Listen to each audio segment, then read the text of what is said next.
लीजिए सुनिए, मुंशी प्रेमचंद के लिखे कथा संग्रह मानसरोवर एक की कहानी शांति, मेरी यानी समीर गोस्वामी की आवाज में। स्वर्गीय देवनाथ मेरे अभिन्न मित्रों में थे। आज भी जब उनकी याद आती है तो वो रंगरेलियां आंखों में फिर जाती हैं और कहीं एकांत में जाकर जरा देर रो लेता हूं।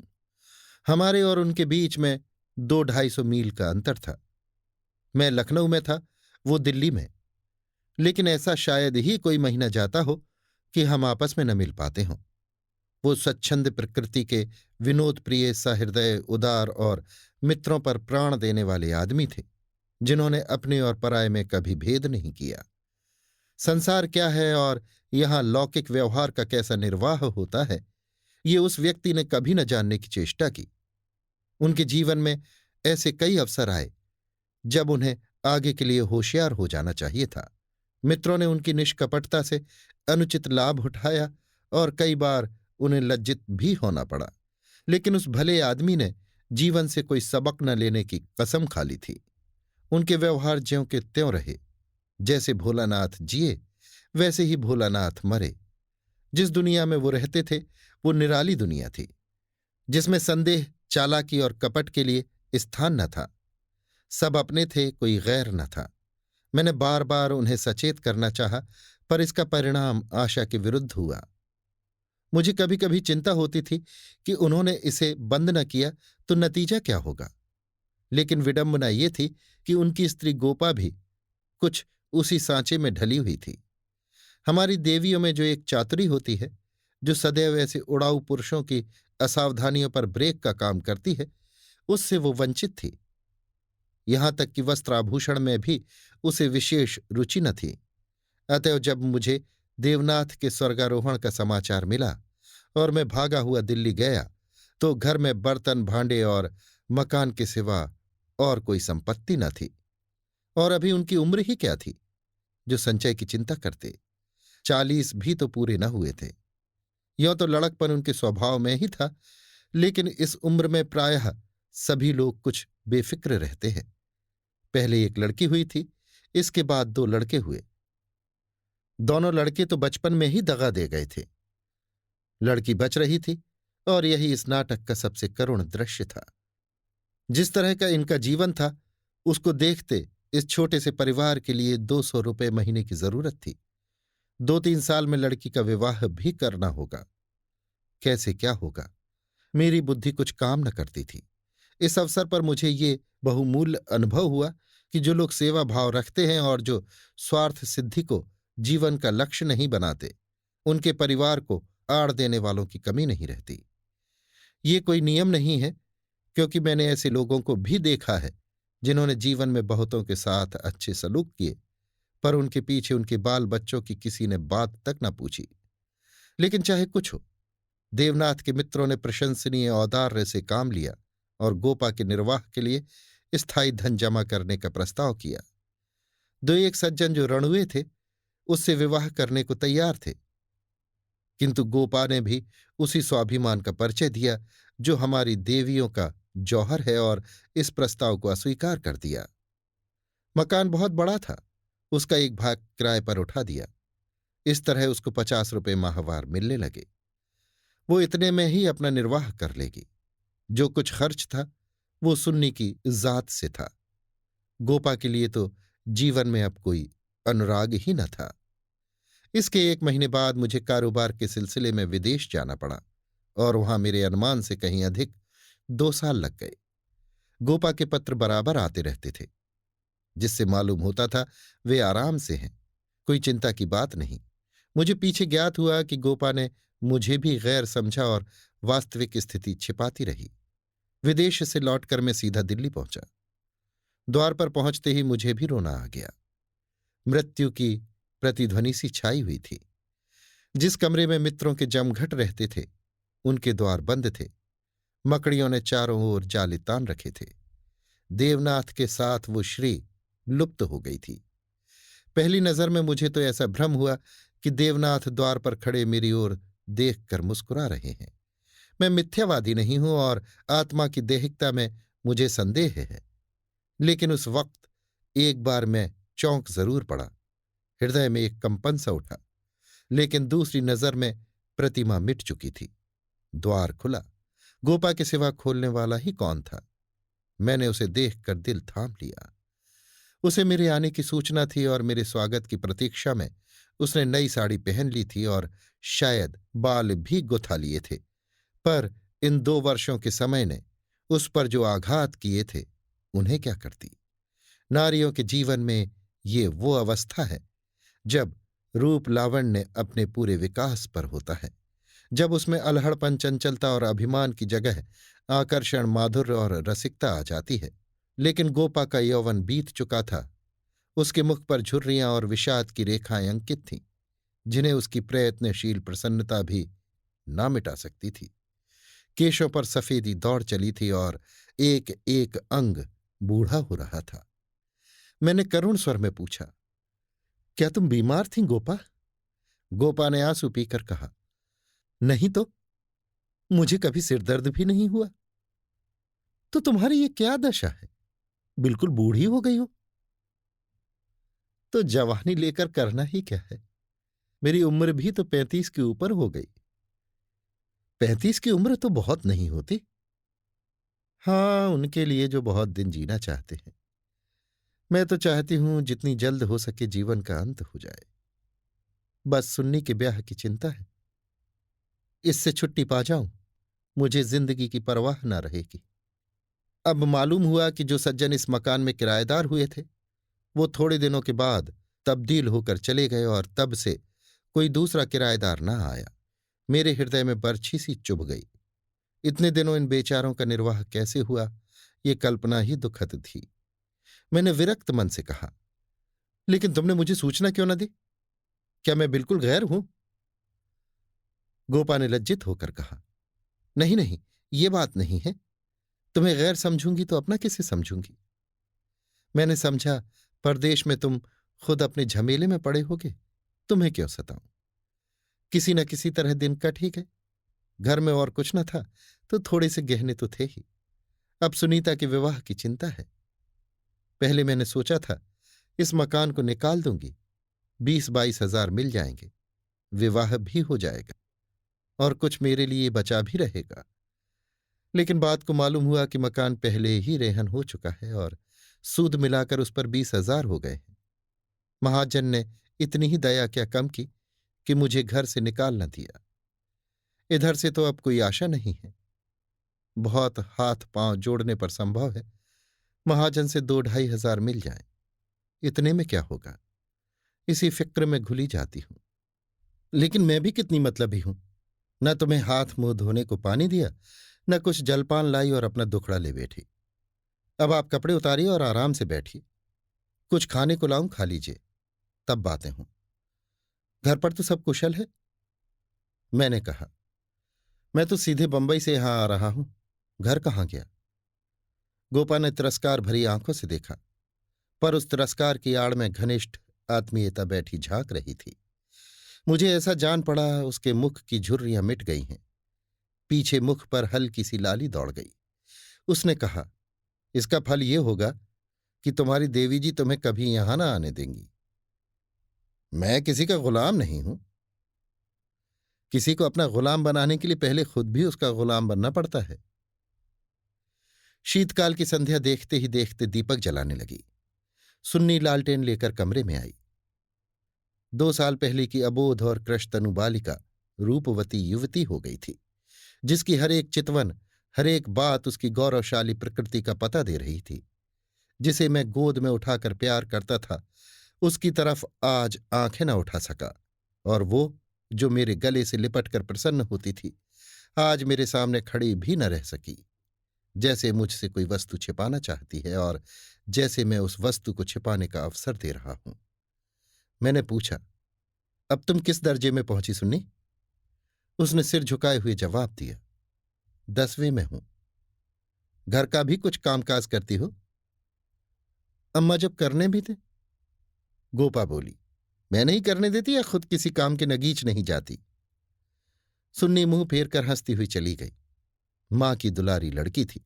जिस दिन वो गृहस्थी का काम करती, उस दिन शायद गोपा रो रो कर आंखें फोड़ लेती। वो खुद लड़की को कोई काम न करने देती थी, मगर सबसे शिकायत करती थी कि वो कोई काम नहीं करती। ये शिकायत भी उसके प्यार का ही एक करिश्मा था। हमारी मर्यादा हमारे बाद भी जीवित रहती है। मैं भोजन करके लेटा तो गोपा ने फिर सुन्नी के विवाह की तैयारियों की चर्चा छेड़ दी। इसके सिवा उसके पास और बात ही क्या थी। लड़के तो बहुत मिलते हैं, लेकिन कुछ हैसियत भी तो हो। लड़की को ये सोचने का अवसर क्यों मिले कि दादा होते तो शायद मेरे लिए इससे अच्छा घर वर ढूंढते। फिर गोपा ने डरते डरते लाला मदारी लाल के लड़के का जिक्र किया। मैंने चकित होकर उसकी तरफ देखा। मदारी लाल पहले इंजीनियर थे, अब पेंशन पाते थे। लाखों रुपए जमा कर लिए थे, पर अब तक उनके लोभ की भूख न बुझी थी। गोपा ने घर भी वो छांटा जहां उसकी रसाई कठिन थी। मैंने आपत्ति की, मदारी लाल तो बड़ा दुर्जन मनुष्य है। गोपा ने दांतों तले जीभ दबाकर कहा, अरे नहीं भैया, तुमने उन्हें पहचाना ना होगा। मेरे ऊपर बड़े दयालु हैं, कभी कभी आकर कुशल समाचार पूछ जाते हैं। लड़का ऐसा होनहार है कि मैं तुमसे क्या कहूं। फिर उनके यहां कमी किस बात की है। ये ठीक है कि पहले वो खूब रिश्वत लेते थे, लेकिन यहां धर्मात्मा कौन है? कौन अवसर पाकर छोड़ देता है? मदारी लाल ने तो यहां तक कह दिया कि वो मुझसे दहेज नहीं चाहते, केवल कन्या चाहते हैं। सुन्नी उनके मन में बैठ गई है। मुझे गोपा की सरलता पर दया आई, लेकिन मैंने सोचा क्यों इसके मन में किसी के प्रति अविश्वास उत्पन्न करूं। संभव है मदारी लाल वो न रहे हों। चित्त की भावनाएं बदलती भी रहती हैं। मैंने अर्ध सहमत होकर कहा, मगर ये तो सोचो, उनमें और तुम में कितना अंतर है। शायद अपना सर्वस्व अर्पण करके भी उनका मुंह सीधा न कर सको। लेकिन गोपा के मन में बात जम गई थी। सुन्नी को वो ऐसे घर में चाहती थी जहां वो रानी बनकर रहे। दूसरे दिन प्रातःकाल मैं मदारी लाल के पास गया और उनसे मेरी जो बातचीत हुई उसने मुझे मुग्ध कर दिया। किसी समय वो लोभी रहे होंगे, इस समय तो मैंने उन्हें बहुत ही सहृदय, उदार और विनयशील पाया। बोले, भाई साहब, मैं देवनाथ जी से परिचित हूं। आदमियों में रतन थे। उनकी लड़की मेरे घर आए, ये मेरा सौभाग्य है। आप उनकी मां से कह दें, मदारी लाल उनसे किसी चीज की इच्छा नहीं रखता। ईश्वर का दिया हुआ मेरे घर में सब कुछ है। मैं उन्हें जेरबार नहीं करना चाहता। मेरे दिल का बोझ उतर गया। हम सुनी सुनाई बातों से दूसरों के संबंध में कैसी मिथ्या धारणा कर लिया करते हैं, इसका बड़ा शुभ अनुभव हुआ। मैंने आकर गोपा को बधाई दी। ये निश्चय हुआ कि गर्मियों में विवाह कर दिया जाए। ये 4 महीने गोपा ने विवाह की तैयारियों में काटे।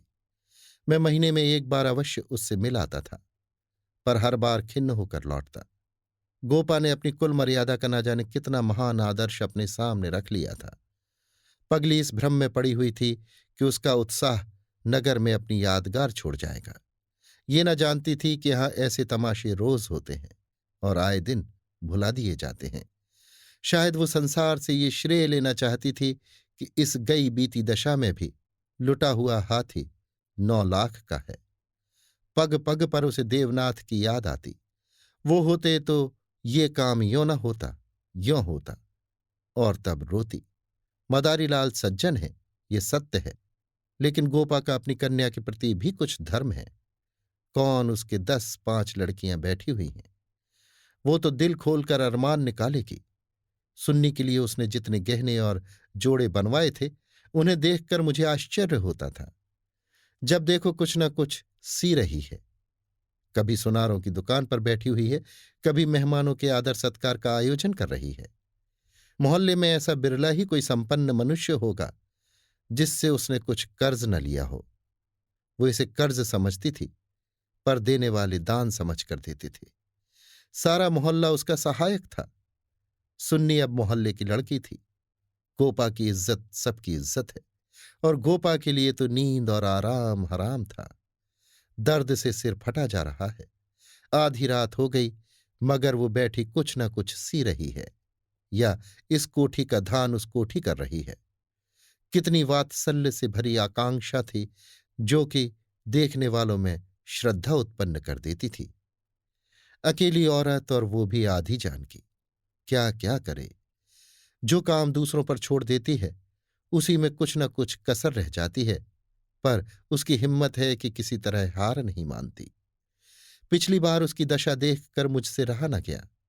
बोला, गोपा देवी, अगर तुम मरना ही चाहती हो तो विवाह हो जाने के बाद मरो। मुझे भय है कि तुम उसके पहले ही न चल दो। गोपा का मुरझाया हुआ मुख प्रमुदित हो उठा। बोली, उसकी चिंता न करो भैया, विधवा की आयु बहुत लंबी होती है। तुमने सुना नहीं, रांड मरे न खंडहर ढहे। लेकिन मेरी कामना यही है कि सुन्नी का ठिकाना लगाकर मैं भी चल दूं। अब और जीकर क्या करूंगी सोचो। क्या करूं? अगर किसी तरह का विघ्न पड़ गया तो किसकी बदनामी होगी। इन 4 महीनों में मुश्किल से घंटा भर सोती होंगी, नींद ही नहीं आती। पर मेरा चित्त प्रसन्न है। मैं मरूं या जीऊं, मुझे ये संतोष तो होगा कि सुन्नी के लिए उसका बाप जो कर सकता था वो मैंने कर दिया। मदारीलाल ने अपनी सज्जनता दिखाई तो मुझे भी तो अपनी नाक रखनी है। एक देवी ने आकर कहा, बहन, जरा चलकर देख लो चाशनी ठीक हो गई है या नहीं। गोपा उसके साथ चाशनी की परीक्षा करने गई और एक क्षण के बाद आकर बोली, जी चाहता है सिर पीट लूं। तुमसे जरा बात करने लगी, इधर चाशनी इतनी कड़ी हो गई कि लड्डू दांतों से लड़ेंगे। किससे क्या कहूं। मैंने चिढ़कर कहा, तुम व्यर्थ झंझट कर रही हो। क्यों नहीं किसी हलवाई को बुलाकर मिठाइयों का ठेका दे देती। फिर तुम्हारे यहां मेहमान ही कितने आवेंगे जिनके लिए तूमार बांध रही हो। 10-5 की मिठाई उनके लिए बहुत होगी। गोपा ने व्यथित नेत्रों से मेरी ओर देखा। मेरी ये आलोचना उसे बुरी लगी। उन दिनों उसे बात बात पर क्रोध आ जाता था। बोली, भैया तुम ये बातें न समझोगे। तुम्हें न मां बनने का अवसर मिला, न पत्नी बनने का। सुन्नी के पिता का कितना नाम था, कितने आदमी उनके दम से जीते थे, क्या ये तुम नहीं जानते। वो पगड़ी मेरे ही सिर तो बंधी है। तुम्हें विश्वास न आएगा, नास्तिक जो ठहरे, पर मैं तो उन्हें सदैव अपने अंदर बैठा पाती हूं। जो कुछ कर रहे हैं वो कर रहे हैं। मैं मंद बुद्धि स्त्री भला अकेली क्या कर देती। वही मेरे सहायक हैं, वही मेरे प्रकाश हैं। ये समझ लो कि ये देह मेरी है, पर इसके अंदर जो आत्मा है वो उनकी है। जो कुछ हो रहा है उनके पुण्य आदेश से हो रहा है। तुम उनके मित्र हो, तुमने अपने सैकड़ों रुपए खर्च किए और इतना हैरान हो रहे हो। मैं तो उनकी सहगामनी हूं, लोक में भी, परलोक में भी। मैं अपना सा मुंह लेकर रह गया। जून में विवाह हो गया। गोपा ने बहुत कुछ दिया और अपनी हैसियत से बहुत ज्यादा दिया, लेकिन फिर भी उसे संतोष न हुआ। आज सुन्नी के पिता होते तो न जाने क्या करते। बराबर रोती रही। जाड़ों में मैं फिर दिल्ली गया। मैंने समझा कि अब गोपा सुखी होगी। लड़की का घर और वर दोनों आदर्श हैं। गोपा को इसके सिवा और क्या चाहिए। लेकिन सुख उसके भाग्य में ही न था। अभी कपड़े भी न उतारने पाया था कि उसने अपना दुखड़ा शुरू कर दिया।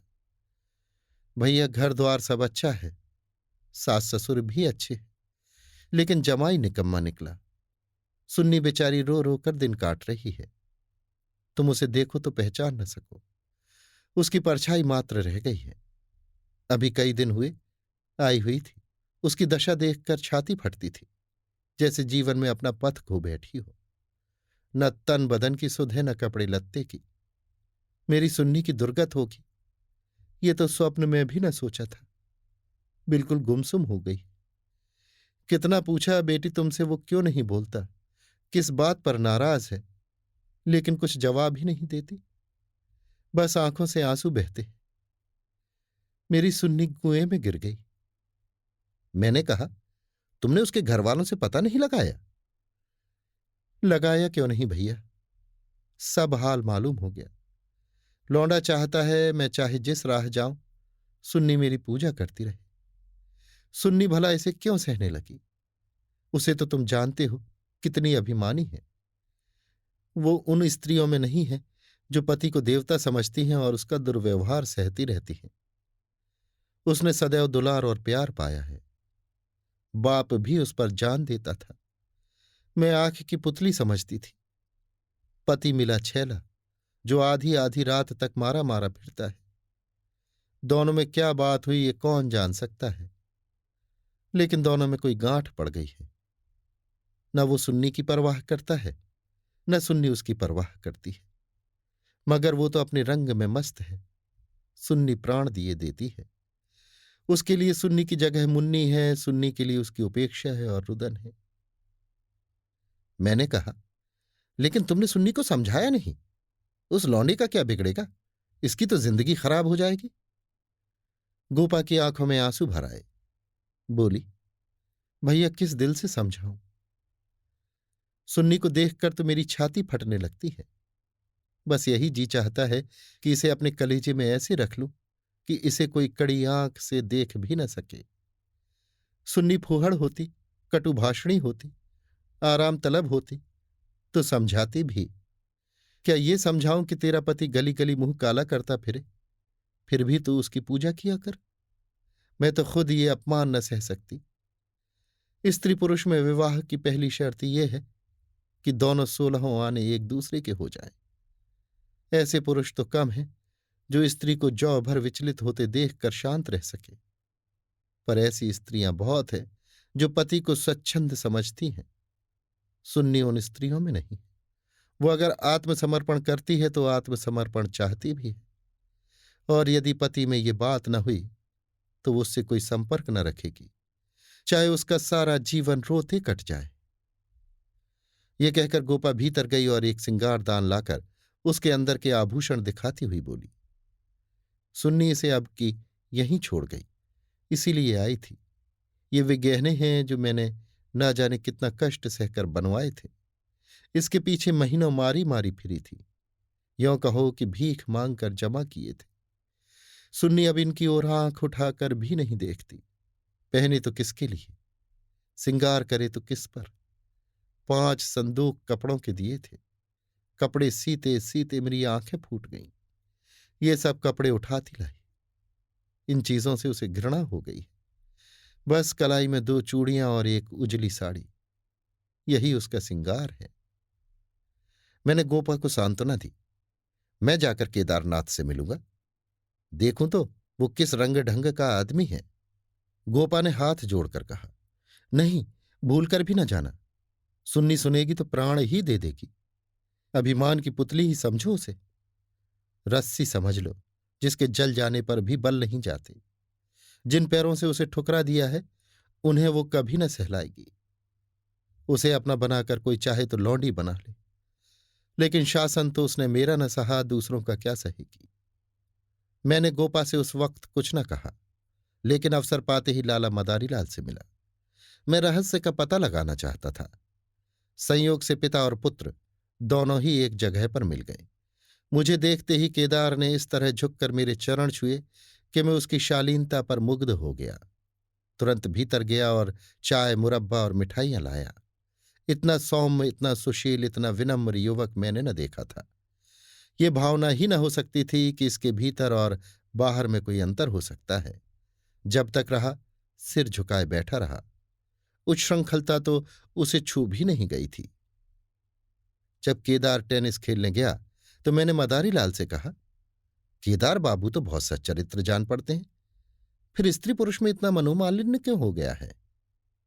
मदारीलाल ने एक क्षण विचार करके कहा, इसका कारण इसके सिवा और क्या बताऊं कि दोनों अपने माँ बाप के लाडले हैं और प्यार लड़कों को अपने मन का बना देता है। मेरा सारा जीवन संघर्ष में कटा, अब जाकर जरा शांति मिली। भोग विलास का कभी अवसर ही न मिला। दिन भर परिश्रम करता था, संध्या को पढ़कर सो जाता था। स्वास्थ्य भी अच्छा न था, इसलिए बार बार ये चिंता सवार रहती थी कि संचय कर लूं, ऐसा न हो कि मेरे पीछे बाल बच्चे भीख मांगते फिरे। नतीजा ये हुआ कि इन महाशय को मुफ्त का धन मिला, सनक सवार हो गई, शराब ओढ़ने लगी। फिर ड्रामा खेलने का शौक हुआ। धन की कमी थी ही नहीं, उस पर माँ बाप के अकेले बेटे, उनकी प्रसन्नता ही हमारे जीवन का स्वर्ग थी। पढ़ना लिखना तो दूर रहा, विलास की इच्छा बढ़ती गई। रंग और गहरा हुआ, अपने जीवन का ड्रामा खेलने लगे। मैंने ये रंग देखा तो मुझे चिंता हुई। सोचा ब्याह कर दूं, ठीक हो जाएगा। गोपा देवी का पैगाम आया तो मैंने तुरंत स्वीकार कर लिया। मैं सुन्नी को देख चुका था। सोचा ऐसी रूपवती पत्नी पाकर इनका मन स्थिर हो जाएगा, पर वो भी लाडली लड़की थी, हठीली, अबोध, आदर्शवादिनी। सहिष्णुता तो उसने सीखी ही ना थी। समझौते का जीवन में क्या मूल्य है इसकी उसे खबर ही नहीं।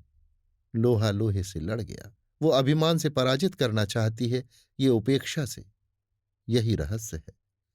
और साहब, मैं तो बहू को ही अधिक दोषी समझता हूं।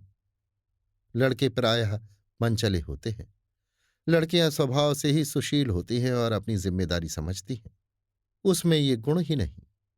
डोंगा कैसे पार होगा ईश्वर ही जाने। सहसा सुन्नी अंदर से आ गई, बिल्कुल अपने चित्र की रेखा सी, मानो मनोहर संगीत की प्रतिध्वनि हो। कुंदन तप कर भस्म हो गया था। मिटी हुई आशाओं का इससे अच्छा चित्र नहीं हो सकता। उलाहना देती हुई बोली, आप ना जाने कब से बैठे हुए हैं? मुझे खबर तक नहीं, और शायद आप बाहर ही बाहर चले भी जाते। मैंने आंसुओं के वेग को रोकते हुए कहा, नहीं सुन्नी, ये कैसे हो सकता था? तुम्हारे पास आ ही रहा था कि तुम स्वयं आ गई। मदारीलाल कमरे के बाहर अपनी कार की सफाई करने लगे। शायद मुझे सुन्नी से बात करने का अवसर देना चाहते थे। सुन्नी ने पूछा, अम्मा तो अच्छी तरह है? हाँ, अच्छी है। तुमने अपनी ये क्या गत बना रखी है? मैं अच्छी तरह से हूं। ये बात क्या है? तुम लोगों में ये क्या अनबन है? गोपा देवी प्राण दिए डालती हैं, तुम खुद मरने की तैयारी कर रही हो। कुछ तो विचार से काम लो। सुन्नी के माथे पर बल पड़ गए। आपने नाहक ये विषय छेड़ दिया चाचा जी। मैंने तो ये सोचकर अपने मन को समझा लिया कि मैं अभागिन हूं। बस उसका निवारण मेरे बूते से बाहर है।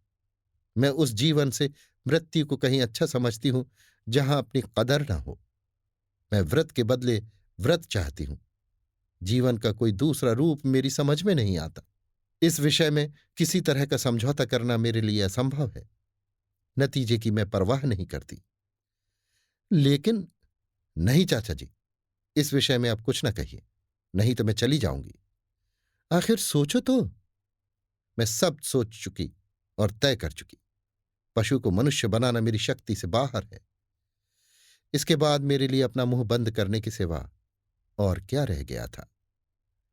मई का महीना था। मैं मंसूरी गया हुआ था कि गोपा का तार पहुंचा। तुरंत आओ, जरूरी काम है। मैं घबरा तो गया, लेकिन इतना निश्चित था कि कोई दुर्घटना नहीं हुई है। दूसरे दिन दिल्ली जा पहुंचा। गोपा मेरे सामने आकर खड़ी हो गई, निस्पंद, मूक, निष्प्राण, जैसे तपेदिक की रोगी हो। मैंने पूछा, कुशल तो है? मैं तो घबरा उठा। उसने बुझी हुई आंखों से देखा और बोली, सच? सुन्नी तो कुशल से है। हाँ, अच्छी तरह है। और केदारनाथ? वो भी अच्छी तरह है। तो फिर माजरा क्या है? कुछ तो नहीं? तुमने तार दिया और कहती हो कुछ तो नहीं। दिल घबरा रहा था, इससे तुम्हें बुला लिया। सुन्नी को किसी तरह समझाकर यहां लाना है। मैं तो सब कुछ करके हार गई। क्या इधर कोई नई बात हो गई? नई तो नहीं है, लेकिन एक तरह मैं नई ही समझू। केदार एक एक्ट्रेस के साथ कहीं भाग गया। 1 सप्ताह से उसका कहीं पता नहीं है। सुन्नी से कह गया है, जब तक तुम रहोगी घर में नहीं आऊंगा। सारा घर सुन्नी का शत्रु हो रहा है, लेकिन वो वहां से टलने का नाम नहीं लेती। सुना है केदार अपने बाप के दस्तखत बनाकर कई हजार रुपए बैंक से ले गया है। तुम सुन्नी से मिली थी? हाँ, 3 दिन से बराबर जा रही हूं। वो नहीं आना चाहती तो रहने क्यों नहीं देती? वहां घुट घुट कर मर जाएगी। मैं उन्हीं पैरों लाला मदारी लाल के घर चला। हालांकि मैं जानता था कि सुन्नी किसी तरह न आएगी, मगर वहां पहुंचा तो देखा कोहराम मचा हुआ है। मेरा कलेजा धक से रह गया। वहां तो अर्थी सज रही थी। मोहल्ले के सैकड़ों आदमी जमा थे। घर में से हाय हाय की क्रंदन ध्वनि आ रही थी। ये सुन्नी का शव था। मदारीलाल मुझे देखते ही मुझसे उन्मत्त की भांति लिपट गए और बोले, भाई साहब, मैं तो लुट गया। लड़का भी गया, बहू भी गई, जिंदगी ही गारत हो गई। मालूम हुआ कि जब से केदार गायब हो गया था, सुन्नी और भी ज्यादा उदास रहने लगी थी। उसने उसी दिन अपनी चूड़ियां तोड़ डाली थी और मांग का सिंदूर पोंछ डाला था। सास ने जब आपत्ति की तो उनको अपशब्द कहे। मदारीलाल ने समझाना चाहा तो उन्हें भी जली कटी सुनाई। ऐसा अनुमान होता था उन्माद हो गया है। लोगों ने उससे बोलना छोड़ दिया था। आज प्रातःकाल यमुना स्नान करने गई। अंधेरा था, सारा घर सो रहा था, किसी को नहीं जगाया।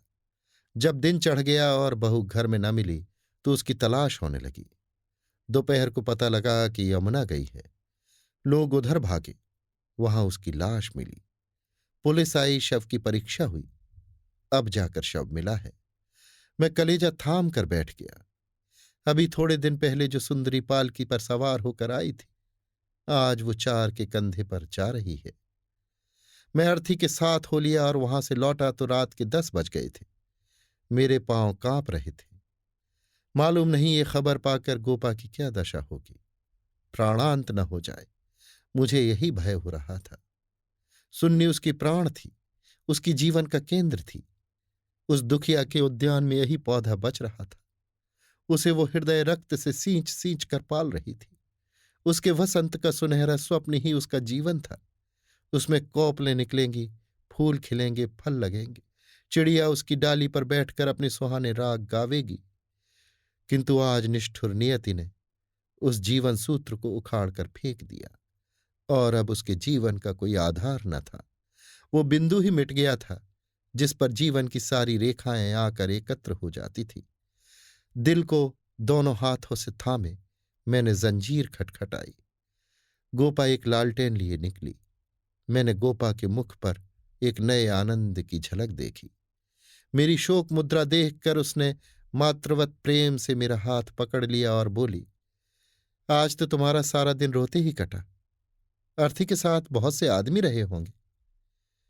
मेरे जी में भी आया कि चलकर सुन्नी के अंतिम दर्शन कर लूं, लेकिन मैंने सोचा जब सुन्नी ही ना रही तो उसकी लाश में क्या रखा है। ना गई। मैं विस्मय से गोपा का मुंह देखने लगा तो इसे ये शोक समाचार मिल चुका है। फिर भी ये शांति और अविचल धैर्य। बोला, अच्छा किया ना गई, रोना ही तो था। हाँ और क्या, रोई यहां भी, लेकिन तुमसे सच कहती हूं, दिल से नहीं रोई। न जाने कैसे आंसू निकल आए। मुझे तो सुन्नी की मौत से प्रसन्नता हुई। दुखिया अपनी मान मर्यादा लिए संसार से विदा हो गई, नहीं तो न जाने क्या क्या देखना पड़ता। इसलिए और भी प्रसन्न हूं कि उसने अपनी आन निभा दी। स्त्री के जीवन में प्यार न मिले तो उसका अंत हो जाना ही अच्छा। तुमने सुन्नी की मुद्रा देखी थी? लोग कहते हैं ऐसा जान पड़ता था मुस्कुरा रही है। मेरी सुन्नी सचमुच देवी थी। भैया, आदमी इसलिए थोड़े ही जीना चाहता है कि रोता रहे। जब मालूम हो गया कि जीवन में दुख के सिवा कुछ नहीं है तो आदमी जीकर क्या करे? किस लिए जिए? खाने और सोने और मर जाने के लिए? ये मैं नहीं कहती कि मुझे सुन्नी की याद ना आएगी और मैं उसे याद करके रोऊंगी नहीं, लेकिन वो शोक के आंसू न होंगे। बहादुर बेटे की मां उसकी वीर गति पर प्रसन्न होती है। सुन्नी की मौत में क्या कुछ कम गौरव है? मैं आंसू बहाकर उस गौरव का अनादर कैसे करूं? वो जानती है, और चाहे सारा संसार उसकी निंदा करे, उसकी माता सराहना ही करेगी। उसकी आत्मा से ये आनंद भी छीन लूं? लेकिन अब रात ज्यादा हो गई है, ऊपर जाकर सो रहो। मैंने तुम्हारी चारपाई बिछा दी है, मगर देखो, अकेले पड़े पड़े रोना नहीं। सुन्नी ने वही किया जो उसे करना चाहिए था। उसके पिता होते तो आज सुन्नी की प्रतिमा बनाकर पूजते। मैं ऊपर जाकर लेटा तो मेरे दिल का बोझ बहुत हल्का हो गया था, किंतु रह रहकर ये संदेह हो जाता था कि गोपा की ये शांति उसकी अपार व्यथा का ही रूप तो नहीं है। अभी आप सुन रहे थे मुंशी प्रेमचंद के लिखे कथा संग्रह मानसरोवर 1 की कहानी शांति, मेरी यानी समीर गोस्वामी की आवाज में।